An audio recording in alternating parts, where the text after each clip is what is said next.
अस्सलामुअलैकुम दोस्तों, good morning, welcome to another video. काफ़ी अच्छा जो है आज का टॉपिक है, आप लोगों के साथ शेयर करने वाला हूँ। और ये जो टॉपिक स्टार्ट होता है ये होता है कमेंट से। एक भाई ने कमेंट किया है यूट्यूब वीडियो पे कि भाई मैं सऊदी अरेबिया में रहता हूँ, या मिसाल के तौर पर जो भी XYZ खलीजी ममालिक में रहते हैं उनके लिए रहनुमाई के लिए। वो कहते हैं कि मैं सऊदी अरेबिया में रहता हूँ और मेरी जॉब है यहाँ पे, मैं पुर्तगाल आना चाहता हूँ, सिर्फ फ़ाइल लॉक कराना चाहता हूँ और फ़ाइल लॉक करा के वापसी अपने कंट्री में आना चाहता हूँ और वहाँ पे सऊदी अरेबिया में जॉब करना चाहता हूँ। जो मेरी जॉब चल रही है उसे छोड़ना नहीं चाहता और मैं वहीं से टैक्स पे करना चाहता हूँ और जो भी रिक्वायरमेंट होगी मैं वहीं से करना चाहता हूँ। तो आज के इस कमेंट पे जो है मैं अपना रियल एक्सपीरियंस शेयर करूँगा। होपफुली जितने लोग भी देख रहे हैं मेरे को, अगर अभी तक आप लोगों ने भाई का चैनल सब्सक्राइब नहीं किया, हमेशा की तरह आप लोगों से यही कहूँगा कि आप चैनल सब्सक्राइब करके माजिद बैकपैकर फैमिली को ज्वाइन कर लें, ताकि आने वाले डेली व्लॉग और इन्फॉर्मेटिव वीडियो मेरे दोस्तों तुम लोगों को सबसे पहले मिले।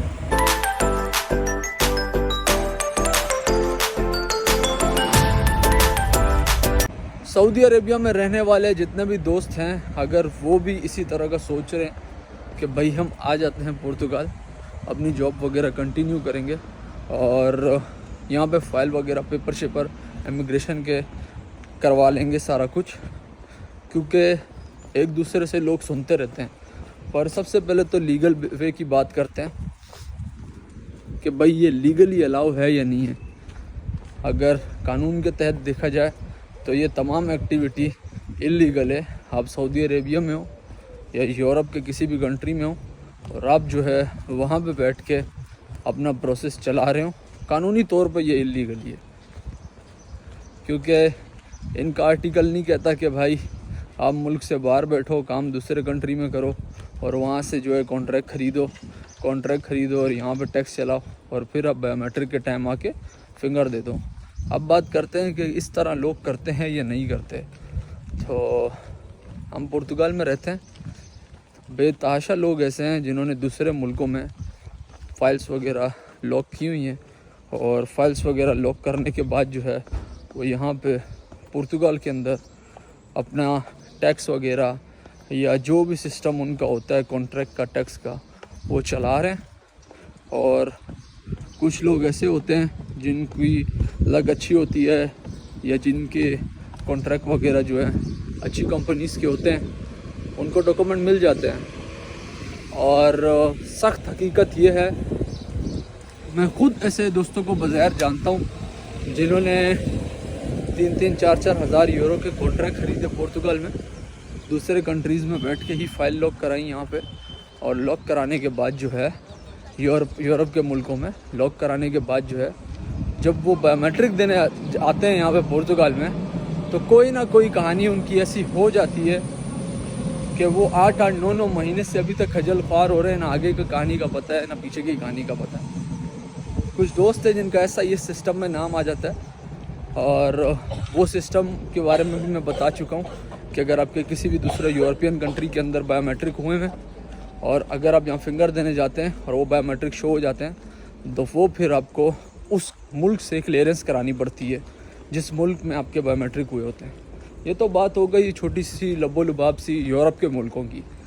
अब जो दोस्त हमारे जो हैं पाकिस्तान में हैं, इंडिया में हैं, बांग्लादेश में हैं, या फिर हमारे दोस्त खलीजी किसी भी ममालिक के अंदर हैं और वो चाह रहे हैं कि वो यहाँ पे आने के बाद जो है अपने पेपर वर्क करें और वापसी चले जाएं, या कुछ ऐसे दोस्त भी देखे गए जो कि भाई वहीं से बैठ के अपने फ़ाइल वगैरह लॉक कराते हैं। क्योंकि दोस्तों फ़ाइल वगैरह लॉक कराने के लिए आपको बज़ाहिर ख़ुद तो पेश नहीं होना पड़ता, कुछ 2-3 दस्तावेज़ात होती हैं, डॉक्यूमेंट्स जिसे हम कहते हैं, वो आपके रिक्वायर्ड होते हैं और उसी पे आपका जो है फ़ाइल का आर्टिकल लॉक हो जाता है सेफ के पोर्टल के ऊपर।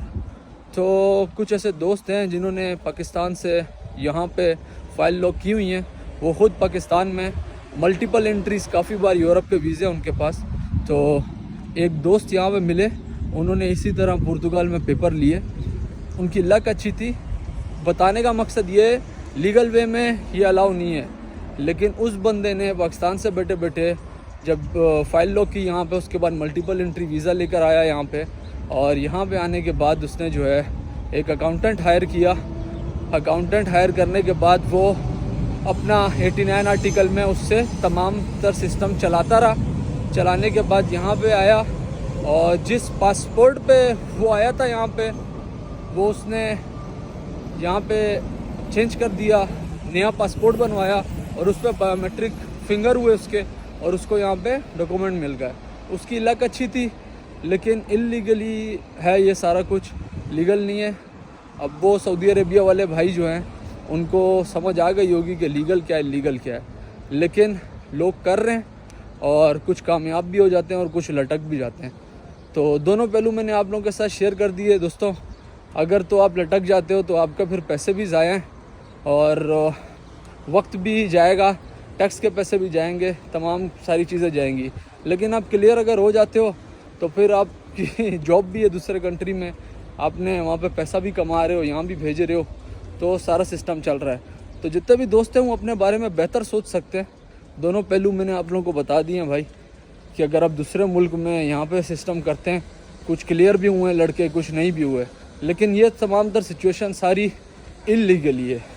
लीगल वे में यही, आप पुर्तगाल आएँ, पुर्तगाल में आपने रहना है, पुर्तगाल आप छोड़ नहीं सकते जब तक आपको डॉक्यूमेंट नहीं मिलते। जब तक आपका रेजिडेंस कार्ड हाथ में नहीं आता तब तक आप इमिग्रेशन की लाइन में पुर्तगाल में ही लगेंगे, किसी और कंट्री में नहीं लगेंगे। तो होपफुली ये वीडियो आप लोगों को पसंद आई होगी। मैंने अपना पर्सनल एक्सपीरियंस बताया जो मुझे पता था। किसी भाई को कुछ पता है तो वो कमेंट बॉक्स में लिख सकता है। मिलेंगे नेक्स्ट वीडियो में। टेक केयर दोस्तों, अल्लाह हाफिज़।